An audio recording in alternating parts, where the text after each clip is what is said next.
एक नगर में एक ब्राह्मणी दंपति रहते थे। वो दोनों प्रतिदिन 7 कोस दूर गंगा और यमुना नदी में स्नान करने जाते थे। इतनी दूर जाते आते से ब्राह्मण की पत्नी थक जाती थी।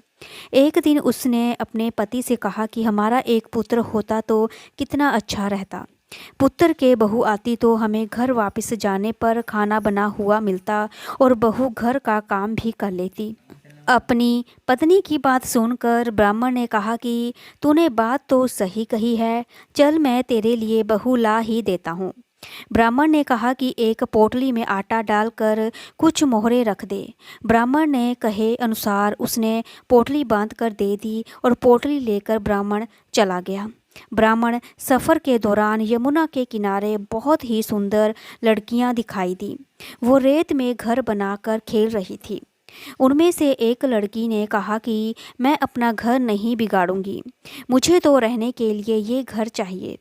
लड़की की बात सुनकर ब्राह्मण मन ही मन सोचने लगा कि बहू बनाने के लिए यही लड़की उचित है। जब वो लड़की जाने लगी तो ब्राह्मण भी उसके पीछे पीछे उसके घर तक चला गया।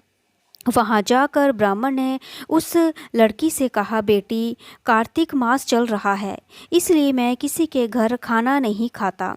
मैं अपने साथ आटा लेकर आया हूँ और तुम अपनी माता से पूछो कि क्या वो मेरे लिए आटा छान कर 4 रोटी बना देगी।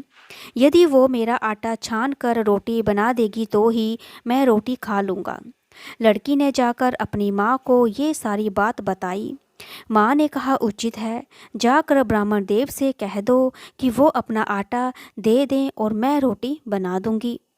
जब वो आटा छाने लगी तो आटे में से मोहरें निकली। वो सोचने लगी कि जिसके आटे में इतनी मोहरें हैं उसके घर में कितनी मोहरें होंगी। जब ब्राह्मण खाना खाने बैठा तो लड़की की माँ ने उस ब्राह्मण से पूछा, क्या आपका कोई लड़का है?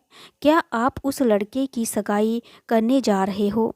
ये सुनकर ब्राह्मण ने कहा कि मेरा लड़का तो काशी में पढ़ने गया हुआ है, लेकिन यदि तुम कहो तो खाड़ खटोरे से विवाह करके तेरी बिटिया को अपने साथ ले जाओ।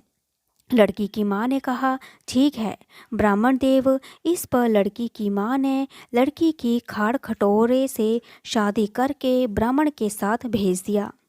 और ब्राह्मण ने घर आकर कहा, रामू की माँ, दरवाज़ा खोल कर देखो, मैं तेरे लिए बहू लेकर आया हूँ। ब्राह्मण की पत्नी भीतर से ही बोली, हमारे तो कोई बेटा बेटी नहीं है, तो बहू कहाँ से आए? दुनिया ताने मारती थी, अब आप भी मारने लगे। ब्राह्मण ने कहा, तू दरवाज़ा खोल कर तो देख।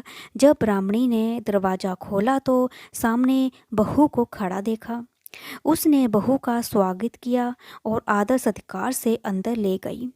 अब जब ब्राह्मण अपनी पत्नी के साथ नदी स्नान करने जाता तो पीछे से बहू घर का सारा काम करके और खाना बना कर रखती थी। वो उसके कपड़े भी धो देती और रात को हाथ पैर भी दबाती थी। और इस तरह बहुत दिन बीत गए थे। ब्राह्मणी ने अपनी बहू से कहा कि बहू, कहीं कभी भी चूल्हे की आग मत बुझने देना और मटके का पानी खत्म मत होने देना। परंतु एक दिन चूल्हे की आग बुझ गई। ये देखकर बहू घबरा गई और भागी भागी अपनी पड़ोसन के पास गई और कहा कि मेरे चूल्हे की आग बुझ गई है, मुझे थोड़ी आग चाहिए। मेरे सास ससुर सुबह 5 बजे से गए हुए हैं, वो थके हुए घर आएंगे, इसलिए मुझे उनके लिए खाना बनाना है। ये सुनकर पड़ोसन ने कहा कि तू तो बावली है, तुझे ये दोनों मिलकर पागल बना रहे हैं और इसके कोई पुत्र नहीं है, ये निसंतान है। बहू ने कहा, नहीं ऐसा मत बोलो, इनका बेटा तो बनारस काशी पढ़ने गया हुआ है। इस पर पड़ोसन ने कहा कि ये तुझे झूठ बोल कर लाई हैं, मेरी बात सच मान, इनके कोई बेटा नहीं है। अब बहू पड़ोसन की बातों में आ गई और कहने लगी कि अब आप ही बताओ मैं क्या करूं। पड़ोसन ने कहा कि करना क्या है, जब तुम्हारे सास ससुर आए तो जली हुई रोटियां बना कर देना और बिना नमक की दाल बना कर देना। खीर की करछी दाल में और दाल की करछी खीर में डाल देना। पड़ोसन ने उसे अच्छे से सिखा पढ़ा दिया था। फिर जब उसके सास ससुर घर आए तो उसने ना तो उनका आदर सत्कार किया, ना ही उनके कपड़े धोए। जब उसने सास ससुर को खाना दिया तो सास बोली, बहू आज रोटियां जली हुई क्यों हैं और दाल भी लूनी है। तब बहू ने पलट कर कहा कि एक दिन ऐसा खाना खा लोगे तो कुछ बिगड़ नहीं जाएगा तुम्हारा। सास ससुर को खरी खोटी सुनाकर वो फिर से पड़ोसन के पास गई और बोला कि अब आगे क्या करना है। पड़ोसन ने कहा कि अब तुम सातों कोठों की चाबी मांग लेना। अगले दिन जब भी स्नान करने के लिए जाने लगे तो बहू अड़ गई और कहा कि मुझे तो सातों कोठों की चाबी चाहिए। तब ससुर ने कहा कि इसे चाबी दे दो। तब सास ने बहू को चाबी दे दी और सास ससुर के जाने के बाद जब बहू ने दरवाजे खोले तो देखा कि किसी में अन्न भरा है, किसी में धन भरा है और किसी कोठे में बर्तन पड़े हैं। जब उसने सबसे ऊपर वाला सातवां कोठा खोला तो देखा कि शिवजी, पार्वती माता, गणेश और लक्ष्मी माता जी की और पीतल पथवारी, कार्तिकेय ठाकुर, राई दामोदर, तुलसी जी का वीड़वा और गंगा यमुना 33 कोटि देवी देवता विराजमान हैं। वहीं पर एक लड़का चंदन की चौकी पर बैठा माला जप रहा है। ये सब देखकर उसने लड़के से पूछा कि तुम कौन हो। तब लड़का बोला कि मैं तेरा पति हूँ, अभी दरवाज़ा बंद कर दे, जब मेरे माता पिता आएंगे तब दरवाज़ा खोलना। ये सब देखकर बहू बहुत खुश हुई और 16 श्रृंगार सुंदर वस्त्र पहनकर अपने सास ससुर का इंतज़ार करने लगी। उसने अपने सास ससुर के लिए अच्छे अच्छे पकवान बनाए। जब उसके सास ससुर घर पर आए तो उसने उसका आदर सत्कार किया उनका और प्रेरणापूर्वक खाना खिलाया और हाथ पैर दबाने लगी। और पैर दबाते दबाते बहू ने कहा कि माँ, आप इतनी दूर गंगा यमुना स्नान करने के लिए जाती हो तो आप थक जाती हो, इसलिए आप घर पर ही स्नान क्यों नहीं करती हो। ये सुनकर सास कहने लगी कि बेटी, गंगा यमुना घर पर तो नहीं बहती। तब उसने कहा कि हाँ माँ जी, बहती है, चलो मैं आपको दिखाती हूँ।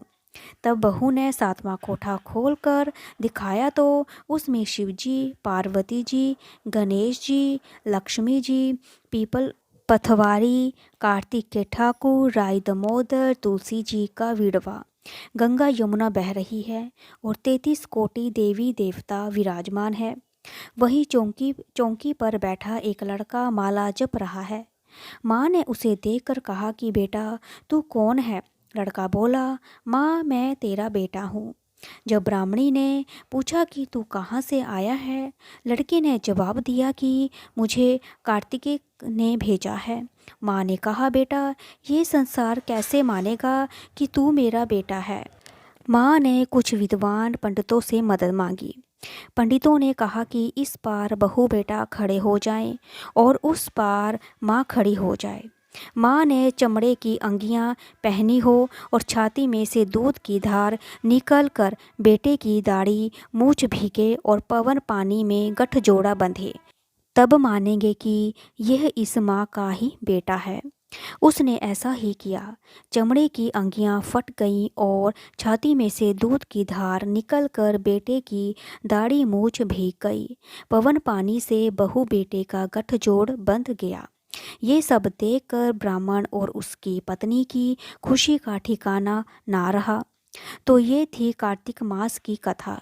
ये कार्तिक के ठाकुर जैसे ब्राह्मण और ब्राह्मणी को बहू बेटा दिया और वैसे सबको देना। कार्तिक मास की कथा कहने और सुनने और हुंकारा भरने वाले सब पर कृपा करना। अगर आपको मेरी ये वीडियो अच्छी लगी तो लाइक करें, शेयर करें, सब्सक्राइब करें और देखने और सुनने के लिए थैंक यू सो मच।